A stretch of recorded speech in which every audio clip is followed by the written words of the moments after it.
جی بالکل، 4 روز تک جاری رہنے والی سپریم کورٹ آف پاکستان میں از خود نوٹس کیس کی سماعت مکمل ہوئی کل کے روز، اور بالآخر آج 11 بجے کے وقت سپریم کورٹ آف پاکستان کے 5 رکنی بینچ نے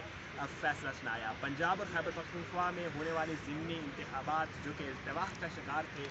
اور یہ ایک آئینی بحران کی شکل اختیار کرنے جا رہے تھے، اس معاملے کو بھانپتے ہوئے سپریم کورٹ نے اس کو نوٹس لیا۔ پھر اس کے بعد 9 رکنی بینچ تشکیل دیا گیا۔ اس 9 رکنی بینچ میں سے بھی 2 ججز پہ پارٹیز کی جانب سے، الائنس کی جانب سے اعتراضات کیے گئے، اور پھر ان 2 ججز کے ساتھ ہی 2 مزید ججز نے اس بینچ سے علیحدگی اختیار کر دی۔ پھر باقی جو بچنے والے ججز کی تعداد رہ گئی وہ 5، یعنی کہ 5 رکنی بینچ نے یہ معاملہ سپریم کورٹ آف پاکستان میں سنا۔ اس پہ تقریباً 4 دن تک لگ بھگ سماعت جاری رہی، اور سپریم کورٹ چونکہ خود ہی اس میں انٹرسٹڈ تھی، آئین کے معاملات تھے، کنسٹیٹیوشن کے معاملات تھے، آئینی بحران کے معاملات تھے، تو کہیں نہ کہیں جہاں پر انتخابات التواء کا شکار ہونے جا رہے تھے،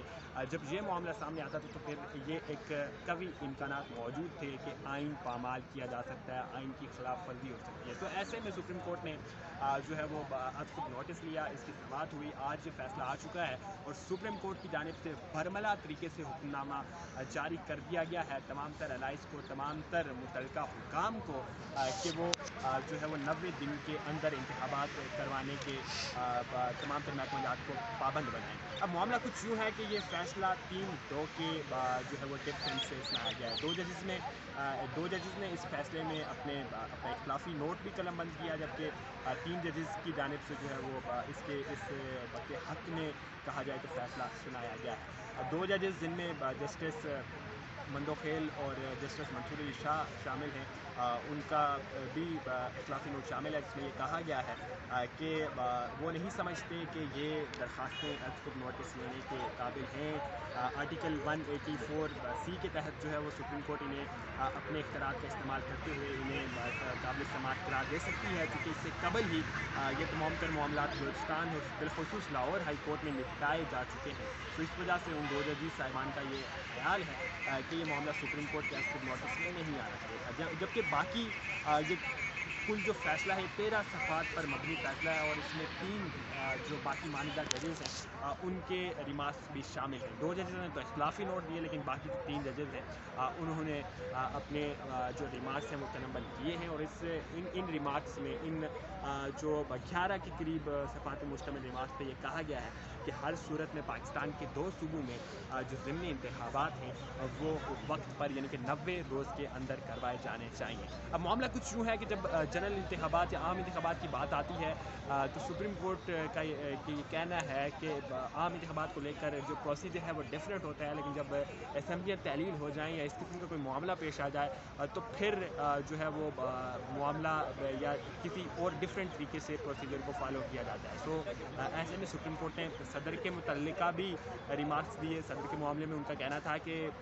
پنجاب میں ہونے والے انتخابات کے حوالے سے صدر کی جانب سے دی جانے والی تاریخ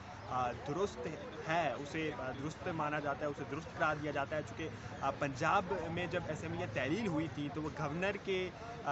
دستخط سے نہیں ہوئی تھی۔ یہ بڑی ہی اہم قانونی ٹرم اور بڑی ہی اہم قانونی لاجک ہے کہ جب پنجاب میں اسمبلیاں تحلیل ہوئی تھی وہ گورنر کے اختیار سے یا گورنر کے دستخط سے نہیں ہوئی تھی، بلکہ آٹومیٹیکلی کنسٹیٹیوشن کے آرٹیکل کے تحت جو ہے وہ 3 روز کے بعد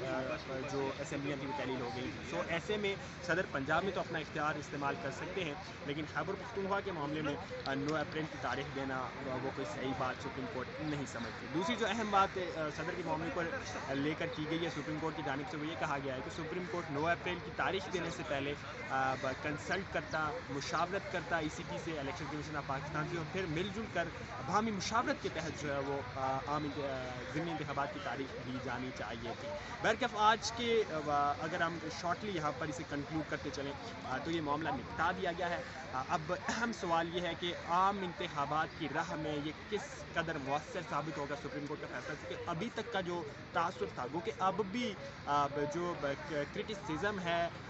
جو اس پہ تنقید ہونے والی ہے حکومت کی جانب سے اور جتنے بھی پی ڈی ایم کے الائز ہیں وہ تو ابھی باقی ہے، چونکہ بالآخر ایٹ دا اینڈ یہ فیصلہ کہیں نہ کہیں حکومت کے خلاف جانے والا ہے، چونکہ موجودہ حکومت یہ ہرگز نہیں چاہتی کہ ملک میں اس وقت ضمنی انتخابات، عامی انتخابات دور کی بات ہے، ضمنی انتخابات بھی کروائے جائیں۔ تو اس معاملے کے تحت، اس فیصلے کے تحت حکومت بہت ساری مشکلات کے گرد پہلے سے ہی گری ہوئی ہے، لیکن اب مزید اس کی مشکلات میں اضافہ ہونے جا رہا ہے۔ عام انتخابات کی راہ میں یہ ایک اہم سنگ میل ہوگا سپریم کورٹ کا آج کا یہ فیصلہ، چونکہ حکومت کو اور وہ ان تمام تر قوتوں کو جو یہ سمجھتی ہیں کہ ملک کی کنسٹیٹیوشن کو پہ امینڈمنٹ کر کے اسمبلیوں کی